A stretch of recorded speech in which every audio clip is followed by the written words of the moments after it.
বাইরে থেকে আসছে না, শুধু কারাগারের ভিতর থেকে আসছে। বাইরে থেকে আসছে। বাইরে থেকে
আপনারা সরেন না ভাই, ও ভাই ভাই ফোনে তো কাজ হয়, এইভাবে বলতেছেন ফোনে কাজ হয় না।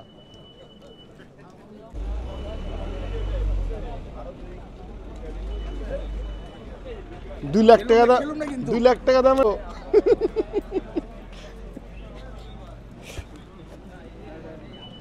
কখন আসছো? আইসি ভাই।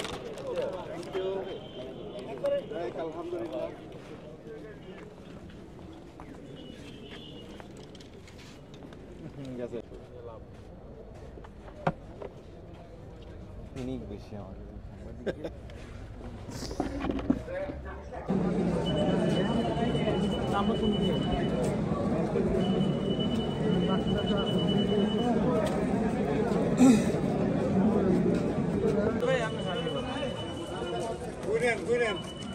ভাই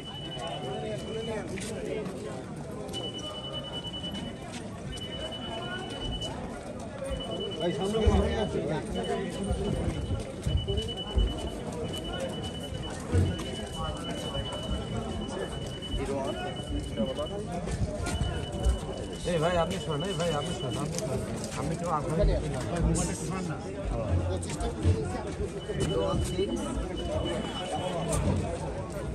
ভাই মোবাইল গুলো শোনেন না ভাই।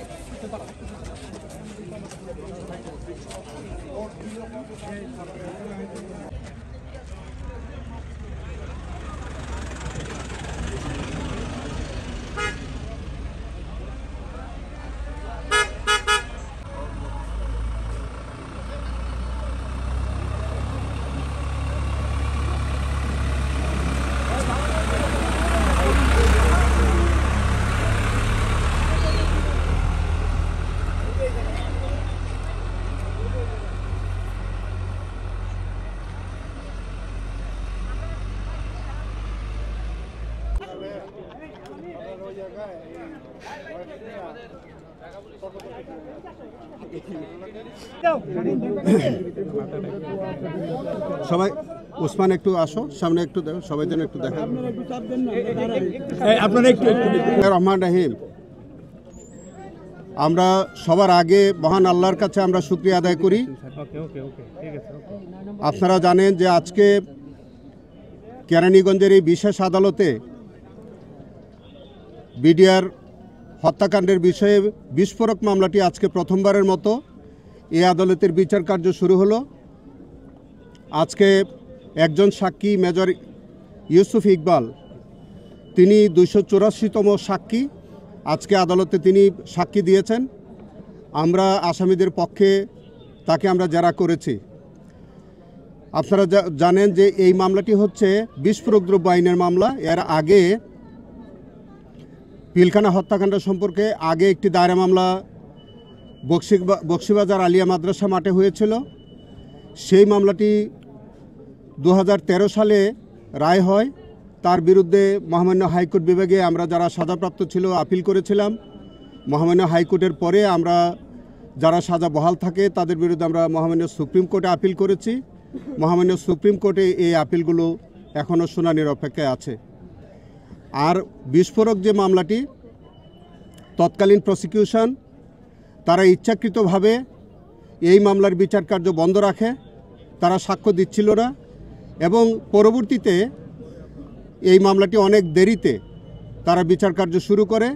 এই পর্যন্ত 284 জন সাক্ষীর সাক্ষ্য নিয়েছে, 1264 জন সাক্ষী চার্জশিটে উল্লেখ আছে। প্রসিকিউশন টোটাল কয়জন সাক্ষী নেবেন আমরা জানি না। ইতোমধ্যে আপনারা জেনে থাকবেন যে হত্যা মামলাটির মধ্যে 277 জন আসামি তারা নির্দোষ সাব্যস্ত হয়ে তারা খালাসপ্রাপ্ত হয়েছিলেন। 256 জন তারা হত্যার অভিযোগ প্রমাণিত হয় নাই, তাদের বিরুদ্ধে শুধুমাত্র 10 বছরের সাজা হয়েছিল 380 ধারায়।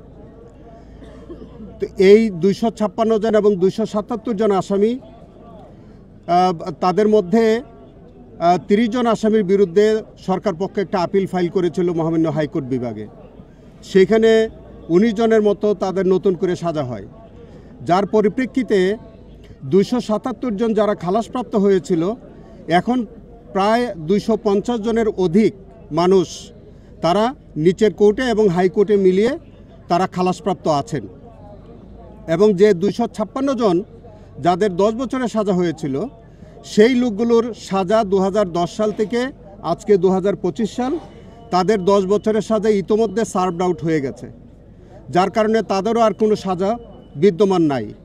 ফলে টোটাল আসামি এখন মুক্তির অপেক্ষায় ছিল বা তারা জামিনের জন্য হকদার ছিল প্রায় 500-র উপরে। আজকে আমরা মাননীয় আদালতে এই আসামিদের পক্ষে সবার পক্ষে আমরা জামিনের আবেদন করেছিলাম।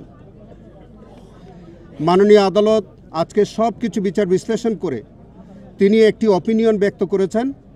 তিনি বলেছেন যে যারা নিম্ন আদালত থেকে প্রথমে হত্যা মামলায় যারা নিম্ন আদালত থেকে তারা খালাস পেয়েছিল এবং যাদের বিরুদ্ধে সরকার কোনো আপিল করে নাই, এই রকম যারা আছে তাদের সংখ্যাটা হচ্ছে প্রায় 250-র উপরে বা 250। সেই 250 মানুষ তাদেরকে আজকে মাননীয় আদালত জামিনে মুক্তি দিয়েছেন এবং তিনি মাননীয় আদালত আমাদেরকে নির্দেশ দিয়েছেন যে 250 মানুষ এখন জামিন পেল তাদের জামিননামাটা আমরা 2 দিন পরে দাখিল করব।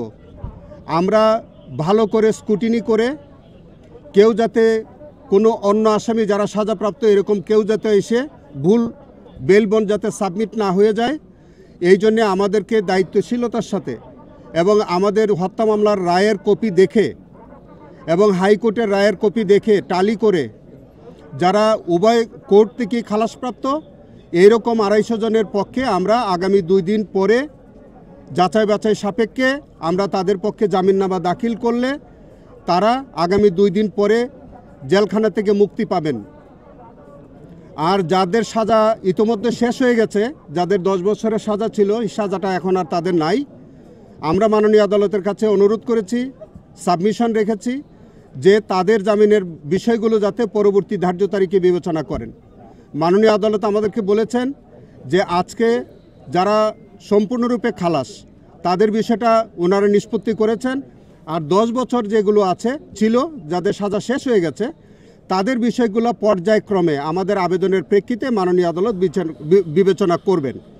তো আমরা এরই মধ্য দিয়ে আমরা যেটা মহান আল্লাহর কাছে আমরা শুকরিয়া আদায় করি যে এই নিরপরাধ মানুষগুলো গত 16 বছর যাবৎ তারা জেল হাজতে আটক আছে, তাদের বিরুদ্ধে কোনো অভিযোগ প্রমাণিত হয়নি ইতিপূর্বে, এবং এই যে আজকের যে বিস্ফোরক মামলাটি সেই মামলাতেও আমরা বিশ্বাস করি এদের বিরুদ্ধে কোনো নতুন কোনো সাক্ষ্য প্রমাণ আসবে না। আপনাদের কাছে আমাদের এই বক্তব্য সেটা হচ্ছে যে আজকে আমরা 250 জন মানুষ এই মামলা থেকে জামিনে মুক্তি পেয়েছে এবং আগামী 2-3 দিনের মধ্যে তারা জেলখানা থেকে এই মানুষগুলো মুক্তি পাবেন আমরা আশা করি। ধন্যবাদ আপনাকে। এরকম সংখ্যাটা এরকম কম বেশি, তবে খুব বেশি কম হবে না, এরকম। আপনাদের অসংখ্য ধন্যবাদ। আমরা একটা বিষয় আপনাদের মাধ্যমে আপনাদের উপস্থিতির জন্য আপনাদের সাধুবাদ জানাই। কতটা জামিনের দরখাস্ত আজকে এসেছে আসামি পক্ষ নিজস্ব অবস্থান থেকে কেউই সুস্পষ্টভাবে তুলে ধরতে পারে নাই। জামিনের দরখাস্ত যারা দিয়েছেন ওনারা ঠিকমতো বলতে পারেন নাই কতটা জামিনের দরখাস্ত ওনারা দিয়েছেন। শুধু এইভাবে জামিনের আদেশটা হয়েছে যারা আগে খালাসপ্রাপ্ত হয়েছিলেন এবং তাদের বিরুদ্ধে মহামান্য সুপ্রিম কোর্টের হাইকোর্ট বিভাগে রায় পরিবর্তন হয়েছে বা কারো বিরুদ্ধে আপিল পেন্ডিং আছে এবং বিস্ফোরক দ্রব্য মামলায় আলাদা 30 জনের মতো আসামি শুধুই বিস্ফোরক দ্রব্য মামলার আসামি ছিলেন।